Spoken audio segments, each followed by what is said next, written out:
Hello everyone, this is Reshma. என்னைக்காவது யோசிச்சு பார்த்துருக்கீங்களா இந்த கார்ட்டூன்லாம் வந்து எப்படி உருவாக்குறாங்க அப்படின்னு சொல்லிட்டு? நான் ஒரு 10th ஸ்டாண்டர்ட் படிக்கும்போது யோசிச்சு பார்த்துருக்கேன். டோரிமான் பார்க்கும்போது அதோட ஒவ்வொரு அசைவுகளையுமே வந்து அவங்க வரைவாங்க அப்படிங்கிறது எனக்கு அப்போ தான் தெரிய வந்தது. ஸோ எவ்வளோ எஃபர்ட் போட்டிருப்பாங்க நீங்களே யோசிச்சு பாருங்கள். இப்போ ரீசெண்டாக ஒரு 1 இயர் முன்னாடி வந்து எலமெண்டல் அப்படின்னு சொல்லிட்டு ஒரு மூவி பார்த்தேன். அதில் அவ்வளோ ஒரு ஹியூமரஸாக எடுத்திருப்பாங்க.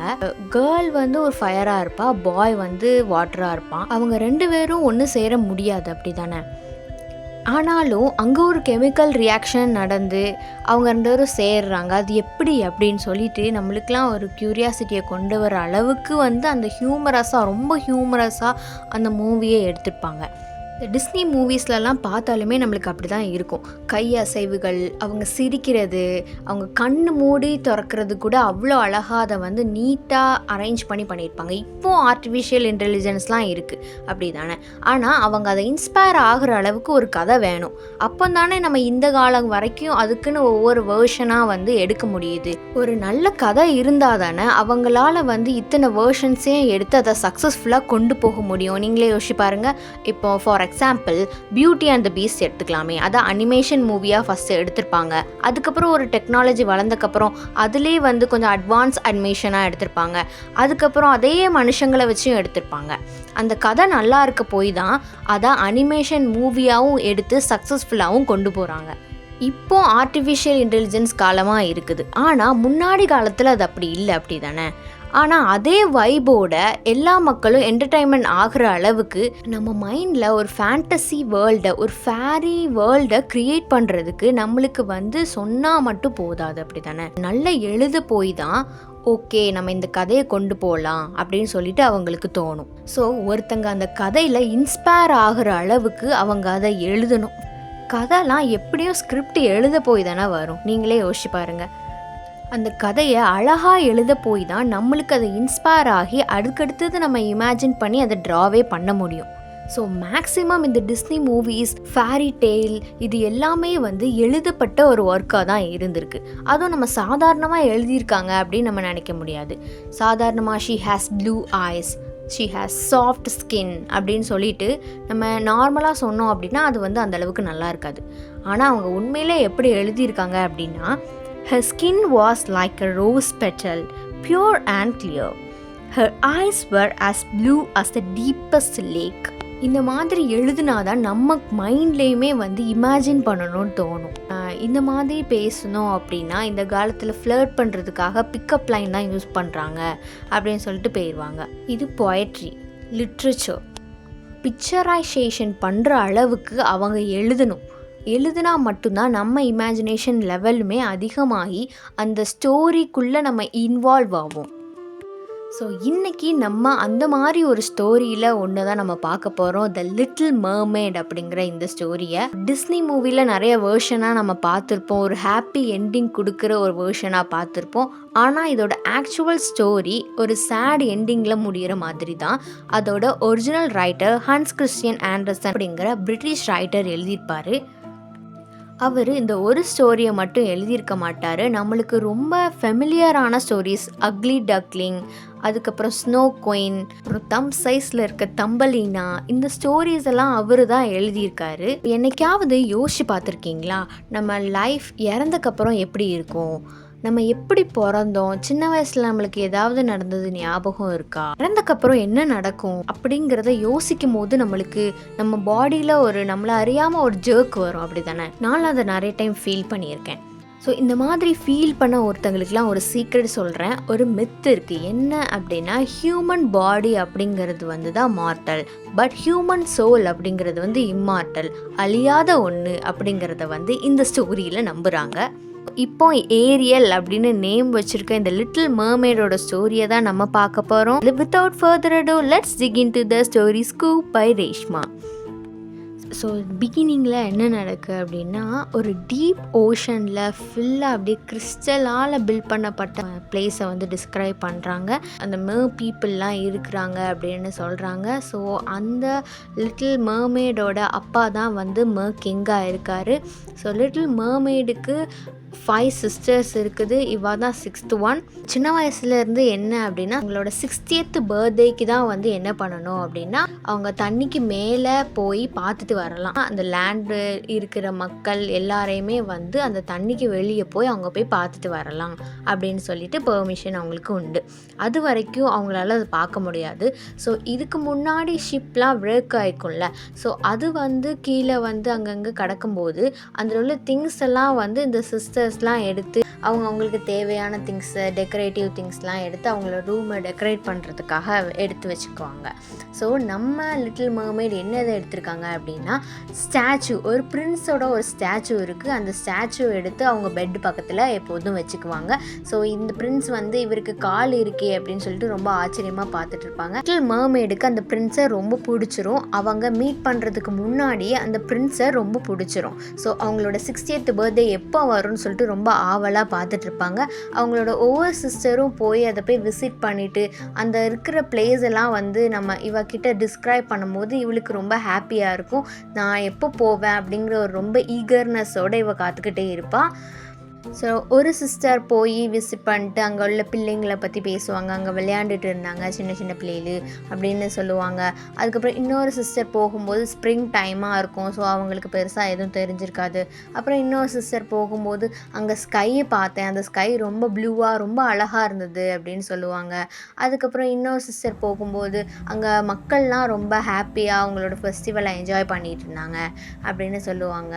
அங்கே தூரத்தில் ஒரு சர்ச் இருக்குது, அந்த மாதிரி நிறைய சிட்டிலாம் இருக்குது, பில்டிங்லாம் இருந்தது அப்படின்னு சொல்லுவாங்க. ஸோ இதெல்லாம் சொல்லும் போது இவளுக்கு க்யூரியாசிட்டி ரொம்ப அதிகமாகும். ஸோ எப்போ போவோம் அப்படின்னு சொல்லிட்டு ரொம்ப ஈகர்னஸோட காத்துக்கிட்டே இருப்பாள். ஸோ எப்போ அவள் டைம் வந்ததோ அவள் மேலே போய் பார்ப்போம். அவள்லாம் வந்து வெடிச்சுட்டே இருப்பாங்க.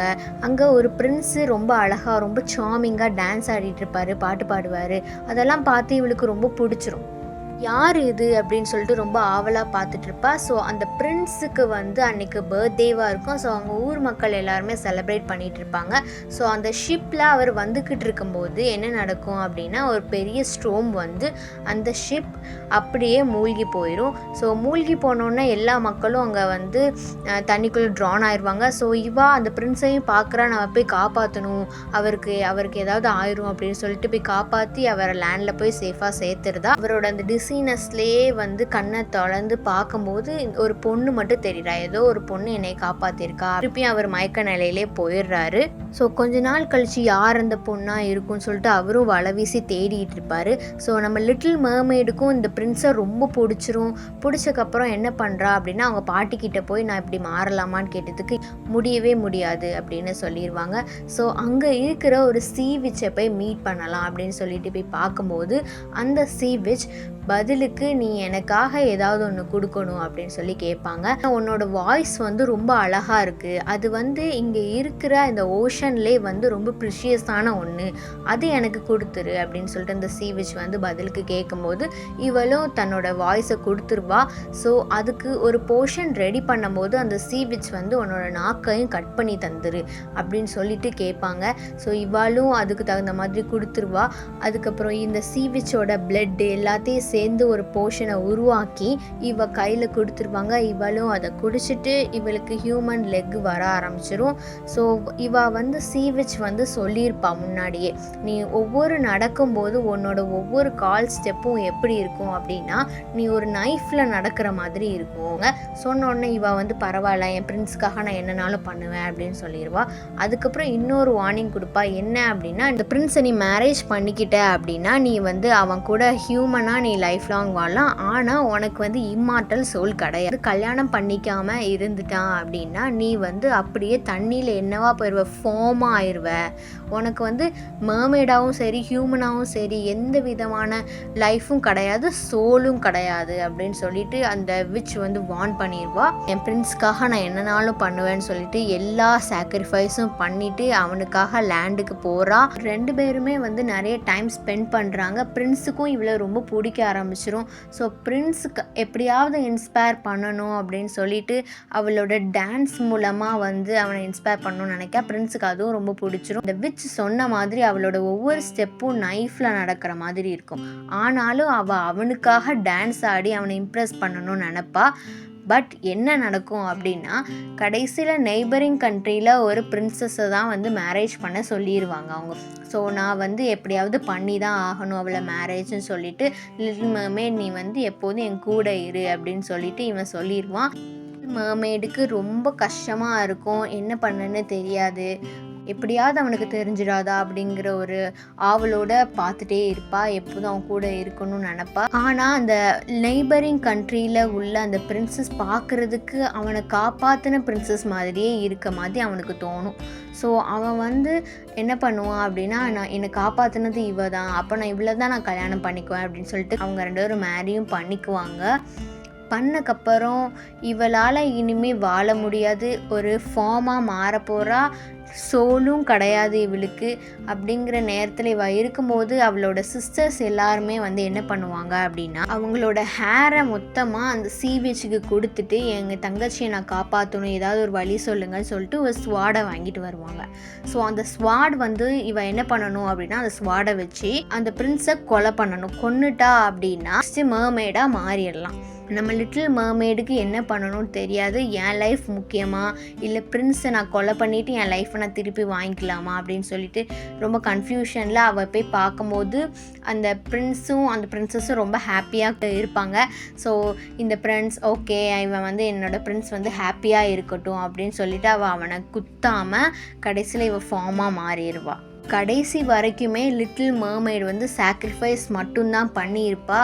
பிரின்ஸுக்காக ஃபஸ்ட் அவளோட வாய்ஸ் போச்சு, அதுக்கப்புறம் அவளோட 200 இயர்ஸ் லைஃப் போச்சு, அதுக்கப்புறம் அவளோட இம்மார்ட்டல் லைஃப்பும் போயிட்டு ஹியூமனாக இருந்து வாழலாம் நினச்சா அதுவும் இல்லாமல் போயிடுச்சு. அவளோட சிஸ்டர்ஸோட ஹேரையும் அவங்க அவளுக்காக சாக்ரிஃபைஸ் பண்ணாங்க, அதுவும் போயிடுச்சு.